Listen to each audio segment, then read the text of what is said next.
Lilipat na nga ba itong si Arvin Tolentino dito sa San Miguel Beer? Nag-post ng isang Instagram story itong si Arvin kung saan meron siyang ipinakita na bote ng San Miguel Beer at pagkatapos ito ay i-delete niya kagad. Pero bago niya ito i-delete ay na-screenshot na to ng mga observers at ng mga fans. At dahil dito sa tingin ng karamihan parang ito'y pahiwatig na siya ay lilipat na sa San Miguel. Kung sa bagay, kahit naman hindi nag-post ng ganun si Arvin, matunog na talaga yung balita na ito ay lilipat sa Beermen, pati na itong si William Navarro at si Cade Flores. Nakita na kasi natin dito sa serye na hindi ginagamit ng San Miguel yung kanilang bench. At ang parang ibig niya sabihin ay walang tiwala yung coach o sa tingin niya ay hindi akma ang mga ito para dito sa sistemang pinapairal nila. So yan ang ibig sabihin ngayon dito para sa San Miguel Beer. Lilipat na nga ba dyan si Arvin Tolentino? Kung sakaling lumipat nga dyan si Arvin Tolentino, ano magiging posisyon niya? Malamang ito ay gagawin nilang power forward dahil sa small forward nila nandiyan na si Don Trollano at si Marcio Lassiter. At sa tingin ko malabo namang i-trade ng San Miguel itong si Trollano at itong si Lassiter. Malamang ang iti-trade dyan ay si Jeron Teng. Sa ngayon, ito si Arvin Tolentino, more of a scorer yan kaysa rebounder. At sa tingin ko, at sa tingin din ng marami ng scorer ang San Miguel Beer ngayon. So, tignan natin. Sa tingin ko, sa observation kasi ng mga insiders, mukhang mas kailangan ng San Miguel ay rebounder. At isang masasabi rin natin na yung player na marunong din pumasa doon sa mga teammates niya at hindi puro isolation plays. So, yan ang abangan natin ngayon kung talagang ito si Arvin Tolentino ay mapupunta sa San Miguel. Kung sakasakali, dagok din to sa Magnolia. Dahil alam natin na si Arvin Tolentino dapat sa Magnolia dyan. Natatandaan niyo Arvin Tolentino for Calvin Abueva dapat. So ito nga abangan natin kung sakali nga na ito ay matuloy. Itong Converge Fiber Excess ngayon ay mukhang matindi. Yung binabalak nila dahil ayon dito sa mga lumalabas na mga reports mukhang hindi lang pala si Troy Rosario at si Mikey Williams ang gustong kunin ng Converge. Kung hindi maski na itong si Jordan Heading. Of course, itong si Jordan Heading para doon sa mga nakalimut na dahil sobrang tagal. Dinraft ito ng Terra Firma ilang taon na nakaraan doon sa Gila Special Draft. Pero ito ay nagdesisyon na maglaro sa abroad at pinayagan naman ng Terra Firma. Ngayon, ang tanong dito ay kung i-release ba ng Terra Firma yung rights ni Jordan Heading dito sa Converge Fiber Xers. Kung sakaling gawin nga nila yan, mabigat na bagay yan dahil alam naman natin na itong si Heading ay isa doon sa mga top point guards kaya nga ito naglalaro sa abroad. Kung sakaling man ito'y gagawin ng Terra Firma, sigurado magiging mabigat din yung kapalit niyan. Sa ngayon, alam natin na itong Converge nakafocus dito sa pag-sign ng contract dito kay Troy Rosario. Kaya hindi na nakagulat kung yan ay mangyayari talaga.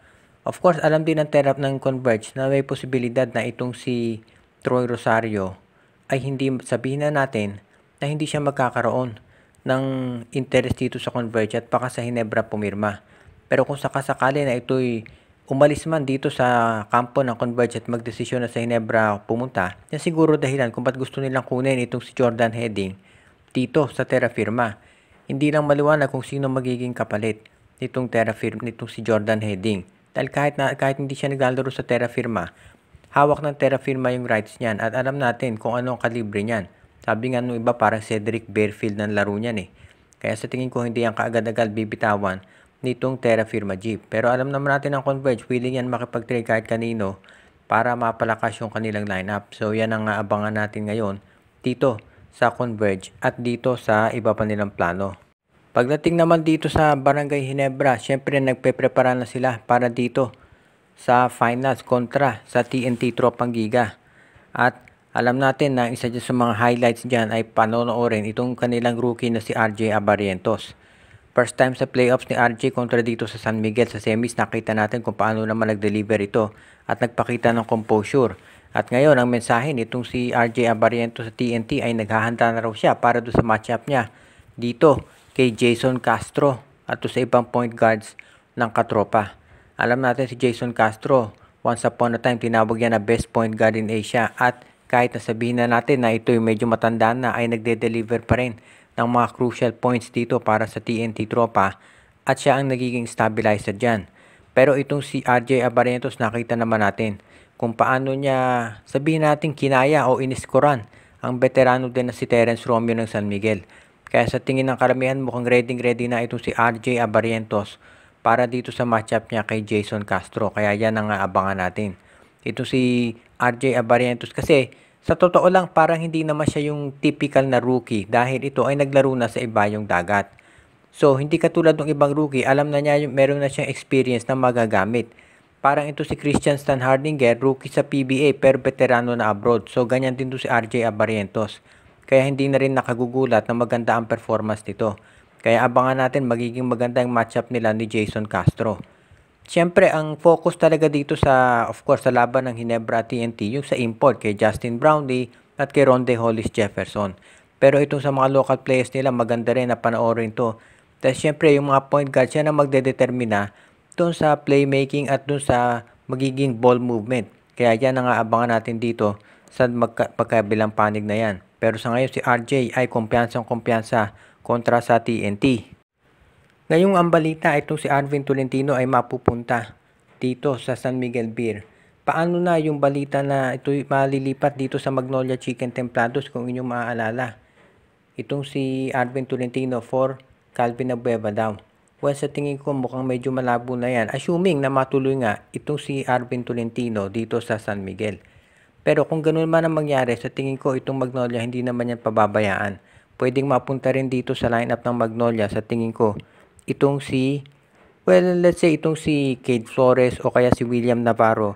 Pwedeng ibigay yan ditong Magnolia Chicken Templados. Dahil sa tingin ko itong Magnolia ngayon, ang gagawin yan ay hahanap ng mga big men na magagamit nila. Dahil for sure, sa tingin ko yung lineup nila ngayon, kahit nasabihin natin na okay naman, ay mukhang hindi pa rin kayang sumabay dito sa mga powerhouse teams sa PBA. Kaya for now, sa tingin ko dapat gawin itong Magnolia Chicken Templados ay intayin muna yung magiging development dito sa San Miguel. Kapag tuluyan na lumipat ito si Arvin Tolentino dito sa San Miguel, masasabi natin talaga na kinakailangan na kunin nila si Cade Flores o kaya si William Navarro. Dahil ang Magnolia nakita natin na hirapan nung na-injure itong si Xavier Lucero. Kaya sa ngayon, kung sakali man na si Tolentino mapunta sa San Miguel, sa tingin ko may chance pa rin ang Magnolia na makakuha ng mga high quality players. Depende na rin yan dito sa gagawin ng management. For now, sa tingin ko dapat mag-focus ang Magnolia dito sa Commissioner's Cup. Dahil nahihirapan din sila na mag-adjust dahil alam naman natin na mayroong mga reports na baka palitan ito si Coach Chito Victolero. Pero ang advantage dyan, nakuha nila ito si Ricardo Ratcliffe na pamilyar dito sa sistema ni Coach Chito. Kaya for now, kahit wala si Arvin Tolentino dyan, sa tingin ko kahit papano lalaban at papalag ang Magnolia sa Commissioner's Cup. Shout out kay Michael D, kay RG Bueno at Dalina family, Joseph Pineda, Jonel Alagon.